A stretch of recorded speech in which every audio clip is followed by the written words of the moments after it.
Meta. Além.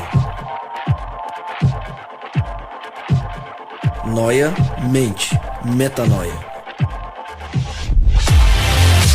Além da mente. Além do pensamento. Mais longe do que estou. Muito mais do que sou. Novas ideias. Novas convicções. Relevância.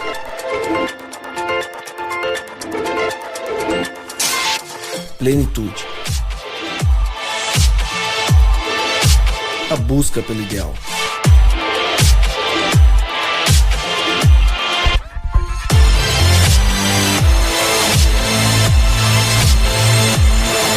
Metanoia.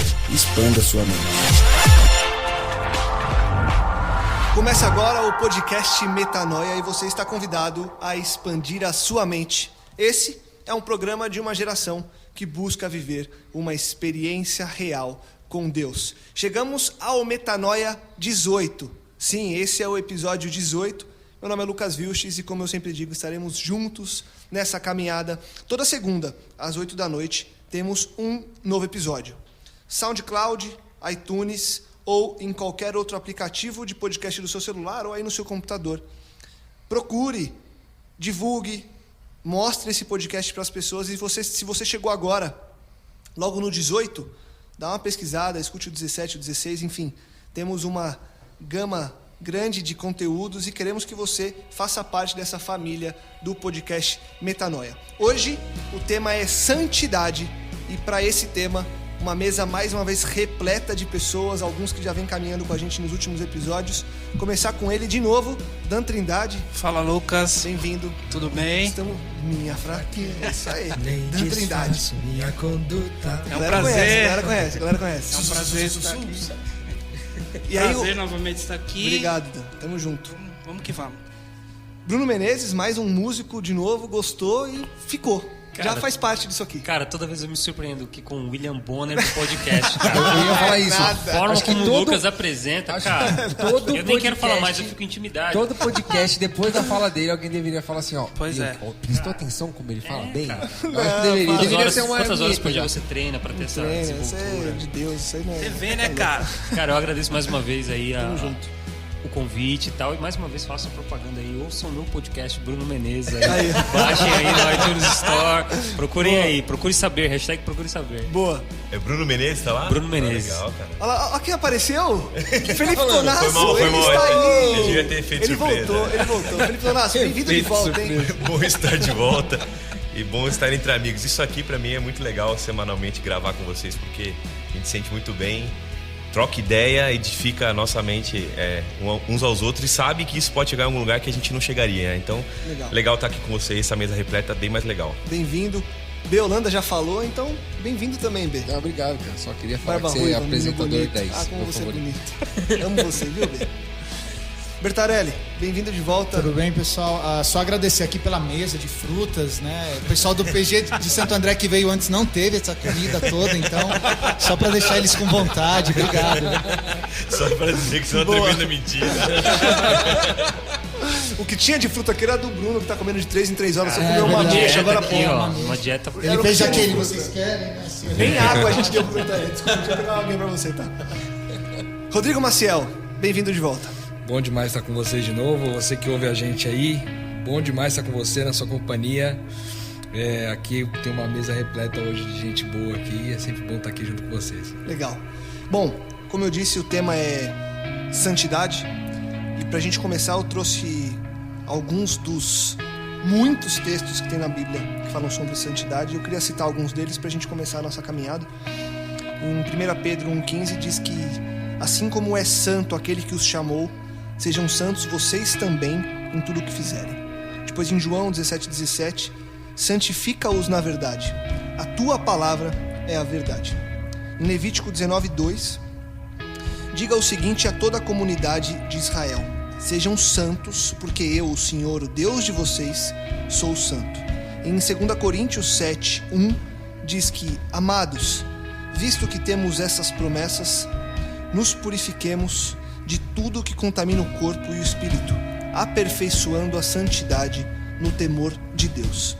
Eu peguei esses textos, como eu disse, alguns dos muitos que tem na Bíblia, só para exemplificar que santidade é um tema tratado ao longo da Bíblia muitas vezes por muitos autores e é algo que é fundamental para a gente entender. E eu queria que vocês falassem: o que é essa santidade? É algo que a gente busca? É algo que aperfeiçoa sozinho? Ou a gente faz parte desse processo? De que forma a gente caminha em santidade?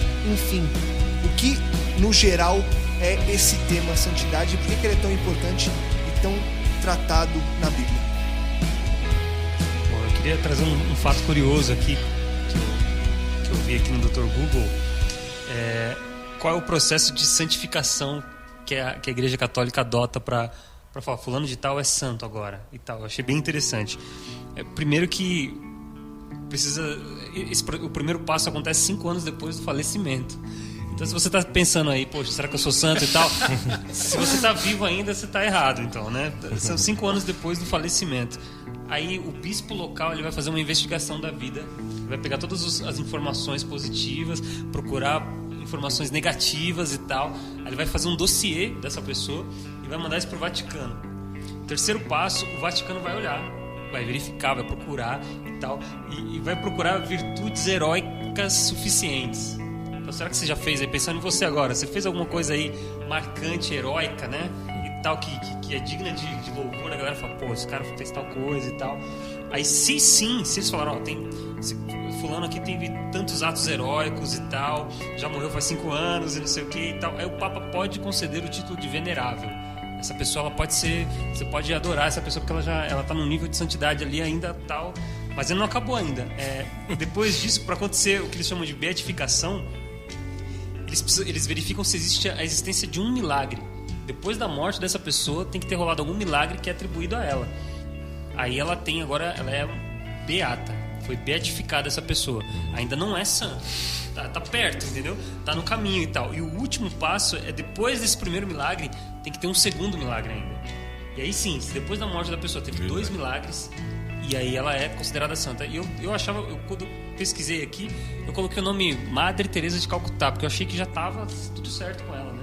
Ela já era santa e tal. Mas ela não é ainda, cara.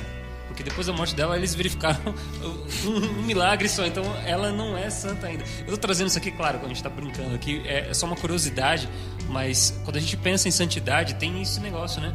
Não, fulano é santo, né? Tem a pessoa até que, pô, tá dando uma de santo, tem até essas expressões assim, né? A pessoa até se incomoda. Pra ela, o conceito de santidade é um negócio distante, né? Pô, é só santo tal, a Madre Teresa, Santo Agostinho, essa galera, né? Pô, se você tá querendo dar uma de santo, às vezes tem até uma aversão a esse conceito de santidade, né? Eu trouxe isso daqui só pra gente brincar e começar, mas para você ser considerado santo, olha só a burocracia, né? Olha só como é difícil, como tá distante da humanidade em geral esse conceito de santidade, né? Falando em santidade, eu procurei no dicionário, né? Como o Lucas às vezes faz. Qualidade ou estado do que é santo, religiosidade, pureza, virtude, que significa santidade, e a mais interessante que eu achei, estado de graça. Para o dicionário, estado de graça é santidade. Legal. A gente começar a falar de santidade bíblica nesse sentido, tem que lembrar muito da onde nasce o conceito de santidade, porque a gente tem que voltar para Deus, né? Deus é o referencial da santidade, é a natureza de Deus que é santo. E por que ele é santo? Deus tem 2 vertentes da sua santidade. Primeiro, que ele é santo na sua moral, ou seja, não há nada nele que nenhuma sombra de variação, nenhum pecado, nada que seja egoísmo, a não ser amor na essência dele. Então ele tem essa santidade moral. E ele tem uma santidade que é a santidade do seu caráter, que é a santidade de ser totalmente diferente da gente, né? A gente simplesmente a gente não vai conseguir atingir essa distância, essa transcendência, né, do tamanho quanto Deus é distante de nós na sua referencial. Tanto é que a santidade na Bíblia, quando aparece, e os anjos gritam santo, santo, santo, é sempre envolvido em muita luz, não dá para enxergar a glória de Deus, tem a ver com a glória de Deus diretamente, o caráter dele, né? E é legal, você vai para a Bíblia e você encontra 2 conceitos na Bíblia. Paulo, por exemplo, chamando Filipenses, o pessoal de Roma, muitas cartas que ele escreve, ele usa o termo, né? Os santos, vocês santos que estão em tal lugar.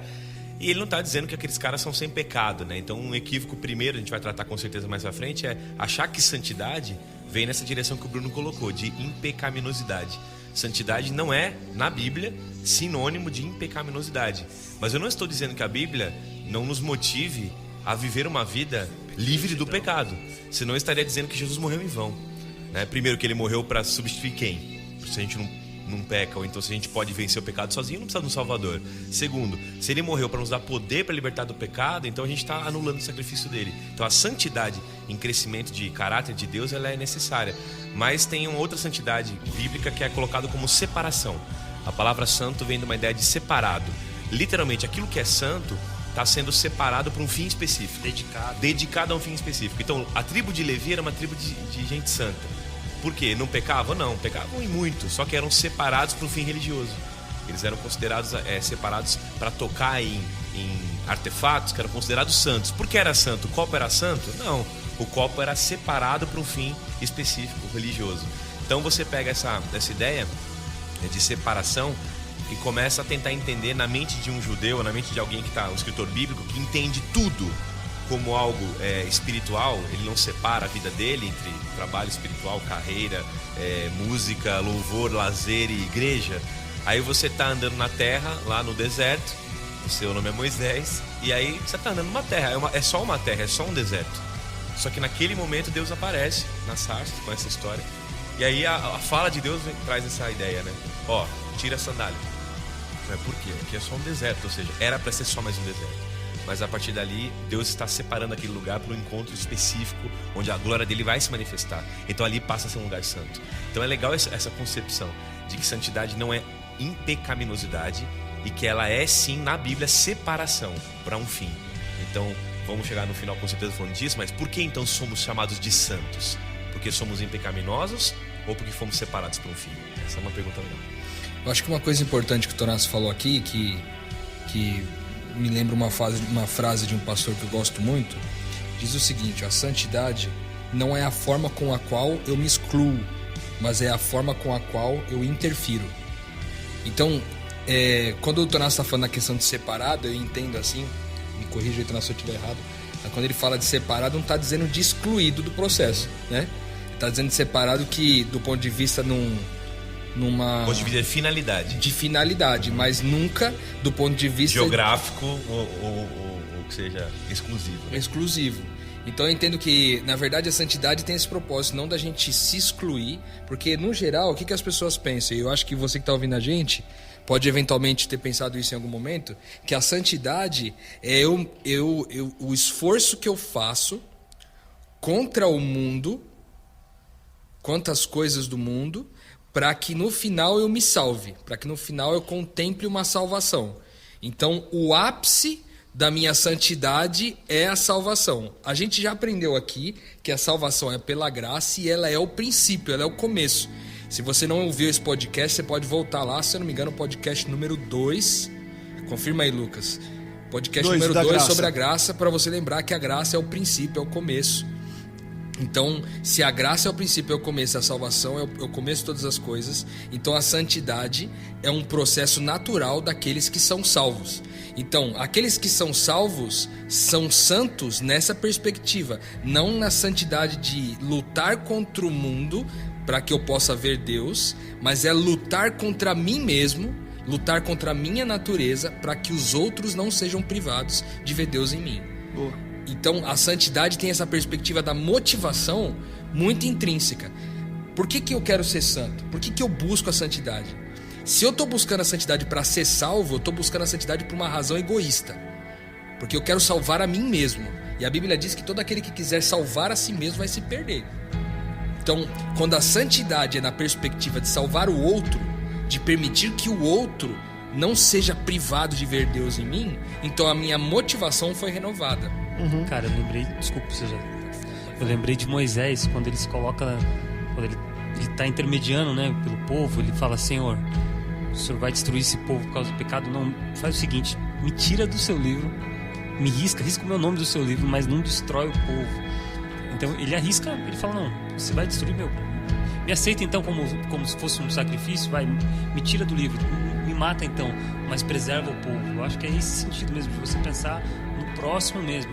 Exatamente. O que o Rodrigo falou é um negócio muito interessante, é muito profundo. Teria que voltar aí, dar um slow motion e você ouvir novamente. É sério, porque pode parecer qualquer coisa, mas isso aqui que ele está falando é uma grande crise instaurada no cristianismo, em qualquer religião que entende o Deus como uma divindade distante, irada, onde vai me salvar dependendo do que eu faço ou não, lá no final das contas, né? Lá no final do dia do juízo. O cristianismo mostra um Deus que entrega um presente na tua mão, dizendo: você é salvo, somos salvos, pela graça, mediante a fé. Para quê? Para que andássemos em boas obras. O processo começa na minha identidade. Eu sou salvo para andar em boas obras. Então a santidade é uma tradução da minha salvação e não uma barganha de salvação. Esse que é um dos problemas maiores que a gente tem de compreensão, que é: santidade é importante? Sim. É bíblica? Sim. Deus quer que você não peque? Quer muito que você não peque. Muito. Ele quer muito que você não peque. Tem textos dizendo: ó, filhos, eu escrevo que vocês não pequem, mas se você pecar, lembre-se, você tem um advogado junto ao Pai. O desejo de Deus é assim: seja misericordioso como Ele é, seja santo como Ele é. Sim, tem essa ideia por trás do processo de ser maduro como Ele é, ser perfeito como Ele é, mas a ideia que está aqui é que a santidade tem uma função específica. Ela não está colocada para atingir a salvação, mas para traduzi-la. Então o que o Rodrigo falou é muito interessante. Quando você... Não é um esforço que eu faço contra mim, é isso que você falou? Não é um esforço que eu faço contra o mundo, exatamente. Contra o mundo, para que eu possa ver a Deus. Mas o esforço que eu faço contra mim mesmo, para que eu possa revelar Deus para o mundo. Então aí muda toda a nossa caminhada de santidade. Eu sou salvo, recebo um presente pela graça, e agora eu traduzo essa santidade para o mundo poder conhecer quem é o Deus que me salvou. Aí faz sentido. Agora a santidade para buscar a salvação, ela não deixa de ser o quê? Uma obra meritória, um trapo de imundícia, uma tentativa ineficaz de fazer o que Jesus já fez. E tem um verso bíblico que vai de encontro com isso que a gente está falando aqui. Esse verso bíblico está no livro de Hebreus, no capítulo 12, versículo 14. Diz assim, ó: esforcem-se para viver em paz com todos e para serem santos. Sem santidade, ninguém verá Deus. A gente não acabou de dizer aqui que a santidade não é para que eu veja Deus, mas para que Deus seja visto? É exatamente isso. Sem essa santidade, ninguém conseguirá ver o Senhor, gente. Então, as pessoas verão Deus no mundo através dos seus filhos espalhados por aqui. Através da forma como a gente ama, como a gente perdoa. Porque olha só, quando a gente está falando dessa perspectiva aqui, é muito importante. Eu vou citar um caso aqui muito prático, uma situação muito prática do nosso dia a dia, para a gente ilustrar a questão da santidade. Por exemplo, o cara que chega lá e ele toma uma decisão de ir com os amigos para uma festa, e os amigos da festa ali vão querer ir direto, por exemplo, para um prostíbulo, para um lugar de prostituição, para uma casa de prostituição. Quando ele chega lá e dá de encontro com uma prostituta, uma mulher ali que está vendendo o seu corpo por comércio ali, o cara nessa santidade doente, nessa busca por santidade doente, ele tá ali dentro, ele olha para aquela mulher e diz assim: rapaz, se eu for com essa mulher pro quarto agora, vai que Jesus volta e eu tô lá dentro. Se eu for pro quarto dessa mulher agora, vai que, né, amanhã eu morra e eu não vou estar salvo. Então, a santidade doente é essa santidade que pensa em mim mesmo. Eu não vou fazer algo, não vou pecar, porque se eu pecar pode ser que eu perca a salvação amanhã. Agora, o cara que entendeu a santidade bíblica, a santidade nessa perspectiva que nós lemos aqui em Hebreus 12, 14, ele percebeu que é o seguinte: se ele eventualmente está numa situação como essa, num prostíbulo ali, de frente com uma mulher que está prestes a vender o corpo para ele, ele olha para aquela mulher e diz assim: rapaz, essa mulher, ela é minha irmã, ela não pode ser privada de ver Deus em mim, então eu não posso possuí-la, porque possuí-la não vai revelar o Deus que é em mim. E não revelando Deus, as pessoas não vão ver quem Deus é. E não vendo quem Deus é, não poderão conhecer a Deus. E não conhecendo a Deus, não terão fé. E não tendo fé, serão perdidas. Então, a santidade nesse padrão que a Bíblia vem trazer, ela é atrelada à motivação correta, ao propósito correto, que é de salvar os outros e não a mim mesmo. Então santidade não é a forma de alcançar, mas é a forma de traduzir Deus. Traduzir Deus, exatamente. Eu ia perguntar se a resposta, mas queria que a gente fosse mais a fundo. Santidade, então, tem a ver com identidade? Total a ver com identidade. A gente sempre fala, a gente sempre traz esse assunto à tona aqui, né? E eu gosto pra caramba de falar de identidade. Mas, enfim, quando se é a tradução da salvação, como o Tonasso disse, é também a tradução da nossa identidade. Ou seja, se Deus é perdoador, eu também sou. Se Deus não possui as pessoas para extrair delas o melhor e para que isso me beneficie sozinho, eu também não faço isso. Se Deus está sempre disposto a se revelar para as pessoas, quem sou eu para não revelar Deus para as pessoas? Porque no DNA de Deus está isso, no DNA espiritual, no meu DNA também está.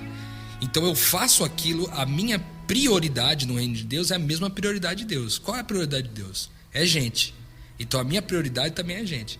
Se a prioridade de Deus é gente, a minha também é gente, essa tradução de identidade, ela vai acontecer no processo de santidade para que o outro possa ver Deus em mim.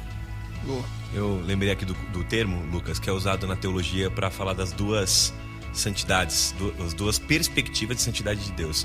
Uma é a santidade majestosa, quando diz que ele é todo diferente, todo transcendente, ele é majestoso, e isso eu nunca vou ser.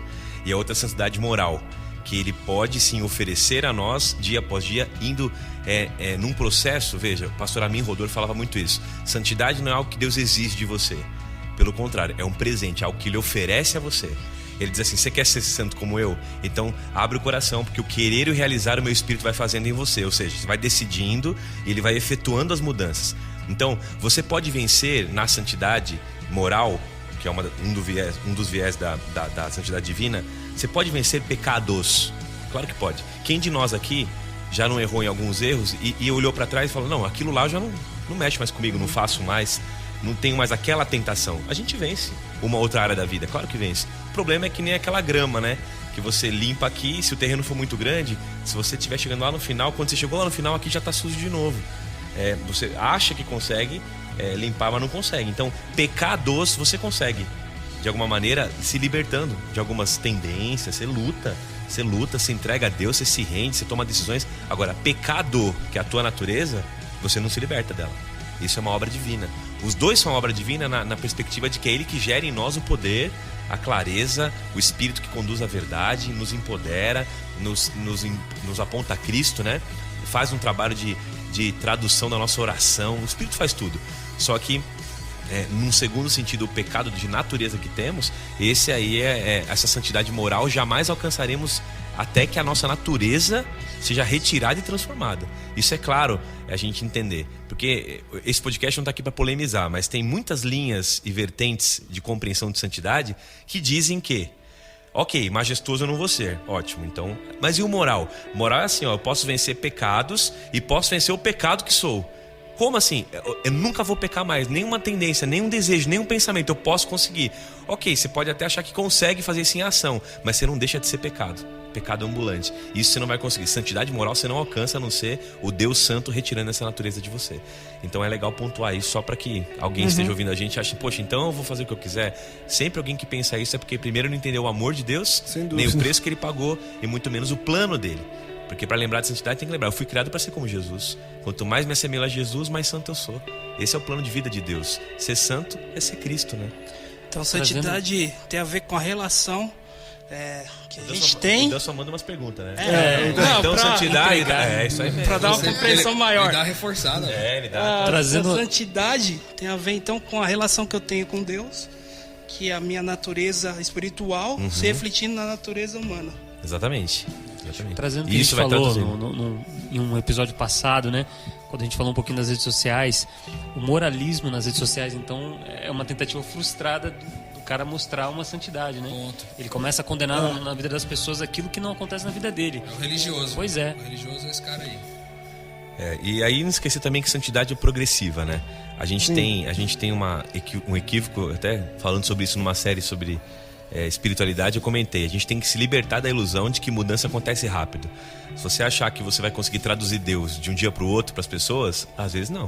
Às vezes seu temperamento vai ser uma tremenda luta entre você e o Espírito Santo, e você liberando espaço da tua vida para que o Espírito trabalhe, para que um dia, naquele temperamento que, vamos falar de João, né, o filho do trovão, para que ele vire o discípulo amado, foi uma etapa, foi um caminho, né, para que Pedro, aquele cara sem fé, ousado e sem maturidade espiritual, se tornasse o Pedro que foi um processo, né, ao lado de Cristo. Então, só lembrando isso, porque às vezes gera uma neurose nas pessoas, né? A gente vai sendo transformado de glória em glória, ou seja, de revelação em revelação, segundo a imagem dele. Tem a ver com o processo de santidade. Assim é a vereda do justo. ela, né, vai brilhando até ser dia perfeito. Dia perfeito quando ele voltar, a gente continua brilhando. Então ela é progressiva, né, no sentido de que ela chama você a crescer. Que aí volta lá, deve ter outro episódio aí que fala da semelhança com Cristo, né? Temos. Que é o número pesquisa. Você que ouve esse podcast, 12. É o número 12. Então você volta no 2 e no 12, e pode pegar o 3 de ponte aí também, que fala discipulado, aí você vai junto, que é um negócio que vale a pena você acompanhar. Não, e já volta no 17 que a gente falou disso, né? No inconformismo, disso de que muitas pessoas acabam se cobrando por cair e achar que nunca vão conseguir. Só que se ela tiver essa perspectiva de que o processo ele é gradual, ela vai lembrar que o cair faz parte do levantar. Porque você só vai levantar se você cair, assim, aos poucos. E aí, pegando isso de gancho, e você soltou uma pergunta, Tonasso, agora há pouco, deixou em aberto pra gente vir discutindo. Sim. E aí você deixou assim: somos santos porque não temos pecado, e já dissemos que não, ou porque somos chamados para um fim específico. Queria que a gente fosse nessa linha agora de... a gente já falou um pouco também desse fim, mas a santidade, por ser esse caminho pelo qual eu chego no fim, que fim é esse? Para que fomos chamados? De que forma que a gente traduz, como a gente vem falando, essa santidade na prática, na nossa vida? Só uma coisa interessante, a gente acaba misturando esses dois conceitos, né? Santidade em relação ao pecado e em relação a um chamado, e a gente acaba entendendo que então a gente tem um chamado para condenar o pecado na vida das pessoas. É verdade.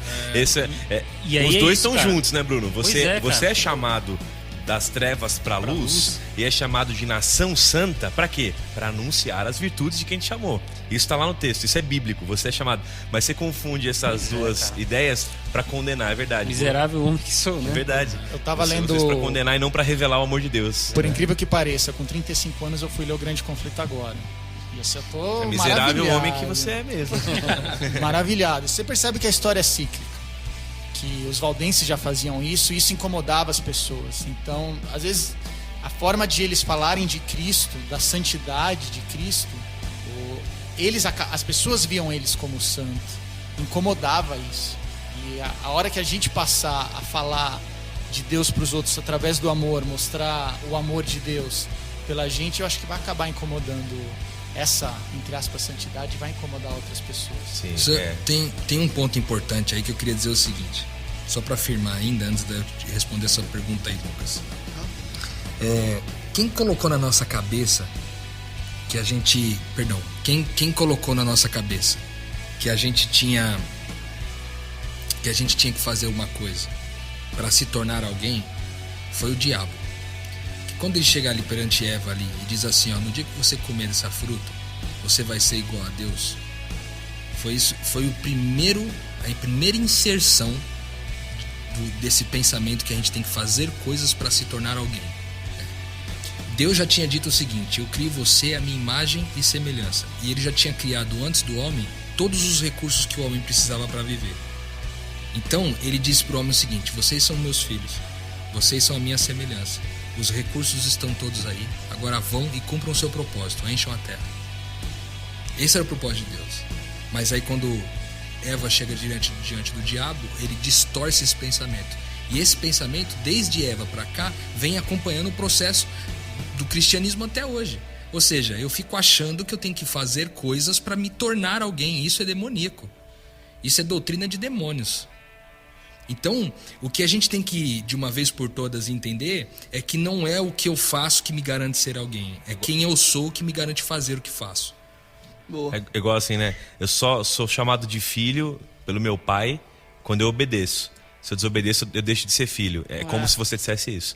E todo mundo que está ouvindo esse podcast tem que ter pai. Pode não estar vivo agora, mas você teve um pai, uma mãe, uma referencial paterno, que seja de família. É como se essa pessoa que você ama, que cuidou de você, dissesse: ó, você só é meu filho quando você me obedece.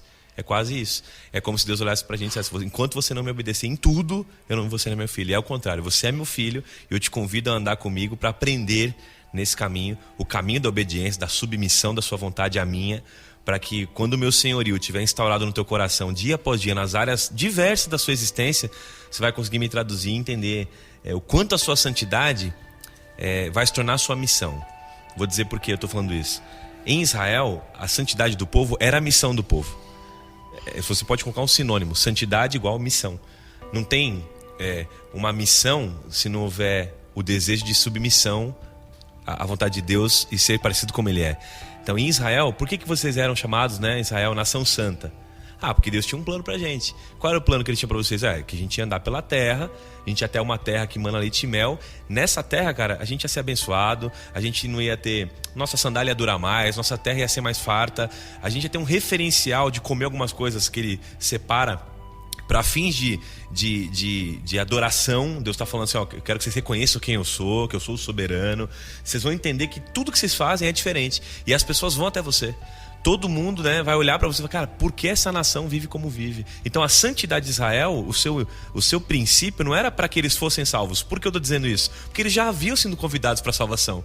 A aliança já havia sido feita. A promessa já havia sido dada. Vocês são meus filhos, eu vou conduzir vocês. Então já tinha declarado o final feliz ali. Agora, no processo, que é santificação, fazendo uma parábola aqui, né, uma metáfora bíblica, vocês vão estar realizando a minha missão. As pessoas vão estar olhando a santidade de vocês, vão estar me reconhecendo através de vocês. Vocês são minhas testemunhas, daí vem essa ideia. Vocês são aqueles que testificam de quem eu sou. Por isso, quanto mais santo, mais glória vocês trazem ao meu nome, mais gente vai conhecendo o meu amor. Então, quando Israel falha nessa missão de santidade, e a história de Israel é sempre um ciclo, né? Que nem você falou, Sérgio. Houve o chamado de Deus, retoma a aliança, mas aí eles se esquecem da aliança, caem em apostasia. Deus manda um profeta para restaurar o quê? A santidade do povo, da aliança do povo, para que restaure a missão do povo, para que o povo lembre seu propósito. Então, o que a gente faz hoje aqui, ao falar de santidade, não é nada mais do que restaurar a missão e o propósito das pessoas. Eu não estou falando assim, você tem que voltar a ser santo para ser salvo. Não. Amigão, você já ganhou um presente que é o amor de Deus. Jesus Cristo morreu por você. Você tem todas as bênçãos espirituais à sua disposição. Então, voltando lá em Eva, você tem tudo para fazer isso. Agora, amigo, volte ao seu propósito. Volte a buscar essa santidade. Volte a ser santo como Ele é, porque Deus tem uma missão. Então, missão é sinônimo de santidade nesse contexto. E aí, talvez respondendo sua pergunta, Lucas, do ponto de vista prático, como que na forma prática a gente revela essa santidade, né? A gente falou aqui no começo de a gente não ter uma santidade que se exclui, mas que interfere. O que o Tonás está dizendo é pra gente revelar Deus pro mundo. Por que o povo de Israel recebeu uma missão de, na sua santidade, avançar para que fosse visto como um povo diferente? Para que as pessoas pudessem ver Deus. Sim. O objetivo no final é que as pessoas possam ver a Deus. Então, se tem um passo prático que eu acho que vale muito a gente citar aqui agora, é o seguinte: em qualquer lugar que você esteja, por exemplo, nesse momento, você deve estar aí talvez no seu quarto, no seu carro, talvez você está andando na rua, ouvindo esse podcast, na academia, eu não sei onde você está, mas exatamente onde você está nesse momento, você precisa ter a consciência do seguinte: eu represento Deus, entendeu? Aqui eu represento Deus. Então, se eu vou para minha casa, na relação com a minha mulher, nessa relação eu represento Deus. Se eu vou ao trabalho e ali no trabalho eu tenho uma reunião de negócios, naquela reunião eu represento Deus. Então, os atributos de Deus serão conhecidos pelas pessoas daquela reunião de negócios por meio de você, por meio da representação da minha santidade. Então, quando eu não aceito, por exemplo, uma desonestidade, quando eu proponho um negócio, ali naquela mesa de negócios, pintou uma proposta desonesta. Cara, nós vamos ganhar mais dinheiro se a gente fizer isso de forma desonesta. Você é o representante de Deus para dizer que, por mais que pareça que aquilo vai dar mais dinheiro de forma desonesta, por mais até que dê de fato, você representa Deus para dizer o seguinte: não é essa a vontade eterna de Deus. Percebe? Não é dessa forma que nós vamos ajudar as pessoas. Por que nós fazemos negócio? Somente para ganhar dinheiro ou para tornar o mundo melhor? Então, a mentalidade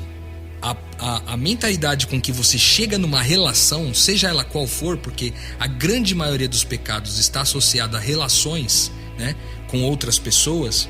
Mesmo, por exemplo, o pecado da pornografia. Você vai dizer, pornografia, o cara é viciado em pornografia. Eu falo assim, mas a pornografia não está impactando na vida de ninguém lá. Só que cada vez que você dá um clique numa foto ou num vídeo, você está fomentando e financiando esse mercado que explora as pessoas. Então, de fato, há relação inclusive nisso. Então, se você for pegar praticamente todos os pecados que a gente tem como conhecido, a gente pode encontrá-los nas relações. Então, se há um lugar onde você pode fazer a diferença de forma prática, entre nessa mentalidade. Comece o seu dia diferente amanhã. Comece a dizer: Deus, é o seguinte, hoje a minha prioridade é que o Senhor seja visto. Levante de manhã, converse com Deus dessa forma: Deus, hoje eu não quero que Rodrigo Maciel seja visto. Eu quero que o Senhor seja visto aqui nessas relações. E você traduz essa sua fala olhando para Cristo, né? Só relembrando o modelo, né? Para voltar no referencial. Jesus acordava, às vezes ele passava a noite, na verdade, orando, para que no dia seguinte ele pudesse dizer assim: eu não faço a minha vontade, minha comida é fazer a vontade do meu Pai. Eu estou aqui para que os outros te vejam, eu estou aqui para glorificar teu nome. Ou seja, a vida de Cristo foi santa, não só porque ele teve a santidade moral, porque ele era Deus, ele era o majestoso encarnado, mas porque ele também teve completa convicção da sua finalidade nesse mundo. Ele estava em missão ambulante, ele sabia que a sua santidade revelava quem vê a mim, vê o Pai. É quase como se vocês e nós aqui nessa mesa, você que está ouvindo, pudesse dizer assim: hoje eu queria que quem visse a mim visse o Pai. É nessa ideia, é ser o Cristo. Santidade não tem só esse conceito assim distintivo para te diferenciar das pessoas, mas inclusivo. Para as pessoas, através do seu relacionamento, para elas também terem esse relacionamento. É interessante no livro de Isaías, quando o profeta começa a falar para o povo de Israel, de repente ele fala assim: olha, o sonho de Deus é que o Egito e a Síria adorem junto com vocês no monte. Cara, imagina isso para quem era israelita na época. Os principais inimigos, cara.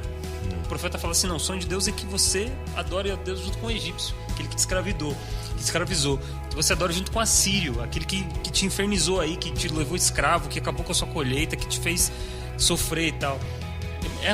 É difícil para eles. E pra gente hoje, quem são os nossos inimigos, assim, né? A gente vê hoje o Estado Islâmico fazendo essas coisas e tal, e tá todo mundo, né, com essa indignação. Mas já preciso falar, ó, Deus fala: então, meu sonho é que você adore junto um dia com esse cara. Com esse cara que tava lá já usou um explosivo e tal. Então esse aspecto inclusivo da santidade, cara, que eu acho que é o grande X aí. Não é você se distanciar e se diferenciar, não. Eu sou santo porque eu faço tal coisa, você não é. Mas não, cara, eu sou santo, vamos chegar junto aqui. É incluir essas pessoas que a gente tem contato. Aí tem esse trocadilho de palavrinha, né? O pastor Rodrigo fala que gosta, e o Paulo Júnior, ele sempre faz trocadilhos, né, de palavras e tal, expectativa, perspectiva, natureza, identidade, método, processo, né? E aí eu ouvi uma dessa de um outro pastor, ele fala o seguinte: a santidade do cristão, ela não é protesto, ela é proposta, né? A santidade do cristão não é um protesto, só o protesto, ela é a proposta. Então eu posso protestar sendo a proposta. Eu não preciso só abrir minha boca e protestar sem oferecer proposta. Eu falo assim: olha, eu protesto, um exemplo, tá? Eu protesto contra o que estão fazendo com a família brasileira, tô dando um exemplo, sendo a proposta de família que eu acho que funciona. Então, o referencial: olhem minha família, a gente está tentando viver uma vida que dignifique o que Deus criou. Então eu não fico gritando na internet, colocando banner para protestar contra emendas que vão trazer malefício à minha fé, minha religião. Não, cara, eu vivo uma boa família, eu vivo uma família que dignifica Deus. E essa minha forma de proposta de vida é o meu protesto. Então eu não gasto tempo em rede social ou apontando o pecado de ninguém. Eu gasto tempo andando, sendo proposta de vida diferente para as pessoas. Eles olham para mim e falam: cara, seria legal viver assim. Eu até ouvi num podcast, né, uns americanos falando, um deles estava respondendo uma pergunta e falou assim: cara, por que você acha que os cristãos são tão apáticos hoje e não geram, assim, sabe, essa santidade que a gente está falando aqui, não gera, assim, um impacto, né? Porque, veja, se a gente vivesse o plano de Deus e o caráter de Deus pleno, ambulante, nós aqui nessa mesa, se a gente saísse daqui agora com a percepção linda de que a gente é Cristo, o impacto que a gente gera em qualquer relação, do semáforo até a nossa família, nossos filhos, é absurdo. E a gente está tentando viver isso como cristãos. Acho que todo mundo aqui está tentando buscar isso. Mas ele falou assim: por que não vive? Aí ele falou assim: cara, a gente vive vidas muito apáticas, ele falou. Aí ele usou um termo que em inglês fica meio estranho, é uma vida questionável, né? Mas não, ele não quer dizer que uma vida questionável é uma vida que você questiona assim, será que é ou não é? É uma vida que levante questões. Para traduzir melhor seria assim: viva uma vida que levante perguntas. Aí, mas que tipo de pergunta? Do tipo assim: o que você fez no final de semana? Aí você fala: cara, fui pra igreja lá, fiquei com a minha mulher. Cara, esse tipo de vida ninguém quer ter. Esse tipo de vida é assim: legal, tá bom. Agora, chega na segunda-feira no trabalho, o que você fez? Cara, no final de semana a gente decidiu abençoar uma comunidade lá lá na fábrica ali em Carapicuíba, a gente fez um trabalho lá, estamos buscando doação para um processo ali, eu tenho me envolvido nisso daqui. O cara, sério mesmo? Mas onde é isso? Por que você faz isso? Então, ele falou, viva uma vida que levante questões das pessoas, que levante interesse. As pessoas falam, cara, que legal que você vive isso. Não vive uma vida apática. Então acho que tem um pouco a ver com a proposta da santidade também. Você vive uma vida que levante perguntas. Cara, vou falar da comida, que todo mundo fala muito de comida ligada à santidade, né? Que tem a ver o processo de, santificação é deixar de comer algumas coisas. Cara, se você entender a santificação e a alimentação como um propósito e finalidade de revelar a Deus, e quando você estiver usando esse processo para traduzir a vontade de Deus para as pessoas, você vai fundo e as pessoas vão falar assim, cara, por que você não come assim? Isso é proposta, porque eu quero viver assim. Mas por que você vive assim? Aí você tem uma infinidade de caminho para conversar. Estou pegando qualquer assunto, das periferias até as essências. O PG é muito exemplo disso, porque você faz toda semana, você posta uma foto, aí eu sempre coloco a hashtag, o assunto. Isso é uma vida que levanta perguntas. Direto, gente escrevendo, mas o que é isso, tal, como é que acontece, o que rola, aí você entra no... Você tá dando propostas. Você não tô falando discriminando religião, mas eu tô simplesmente falando o que acontece, que a gente para 2, 3 horas durante uma semana corrida, simplesmente para estudar alguma coisa diferente. Exatamente. Que não deixa de ser uma busca por santificação nesse processo, de proposta. E aí, Lucas, o que você tem a dizer? Metanoia, expanda sua mente. Eu tenho a dizer que eu não tenho nada a dizer. Deu uma metanoia, mas não falei nada. Primeira vez que ele falou agora. Primeira vez que ele falou. Que isso, cara, surreal. É isso aí. Não, eu só quero falar uma coisa. Eu tenho uma pergunta pra você. Eu quero falar uma coisa. Eu tenho uma pergunta. Não, pergunta. Faz quantos dias que você não peca? Que isso, cara? Já era, acabou tudo. Acabou tudo. Pra saber o quanto a gente brinca que tem um amigo nosso que falou, faz 3 dias que eu não peco, né? Por isso que a gente tá... É verdade. Mas a santidade... Não, mas tem o senhor pastor que você ouve bastante. Ele fala uma coisa que é bem interessante. Ele fala que isso não acontece quando a gente não conhece a Deus.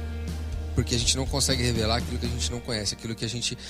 ele fala que os discípulos andaram com Deus, andaram com Jesus, conheciam Jesus e começaram a... Tá bom assim, desculpa. Começaram a agir como Jesus agia. Então, quanto mais conteúdo eu tenho de Deus, quanto mais eu conheço a Cristo, quanto mais eu conheço as atitudes dele, e volto na essência daquilo que ele me criou, de ser a sua imagem e semelhança, eu entendo isso na relação. Eu começo a transmitir isso que a gente tá falando aqui. Conhecer para revelar, né? É mais ou menos isso. Porque se eu não tenho conteúdo, se eu não conheço a Deus, se eu não tenho essa intimidade com ele, se eu não construo isso, eu não consigo revelar isso. Então, mais ou menos isso. O Lucas falou vários textos legais assim, sobre santidade, mas teve um que eu li essa semana e fala também, está em Isaías, capítulo 35, verso 8, quando ele fala sobre Jesus, uma das profecias de Isaías sobre Jesus, ele fala, e ali haverá uma estrada, um caminho que será conhecido por caminho de santidade. Os impuros não passarão por ele, servirá somente aos que são do caminho. A gente sabe quando Jesus ele faz várias referências ao livro de Isaías, ele fala, olha, eu sou o caminho, eu sou a verdade, eu sou a vida. Isaías fala, não, vai ter uma estrada, um caminho que será conhecido pelo caminho da santidade.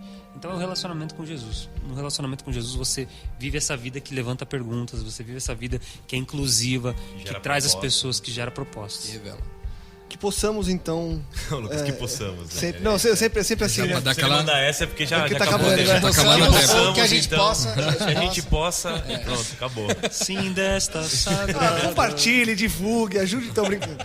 Não, mas que a gente possa ter essa vida de levantar perguntas, que a gente caminhe na direção de Deus. Mas a verdade é que eu quero que você compartilhe, divulgue, ajude com que mais pessoas também expandam a mente. Semana que vem tem mais.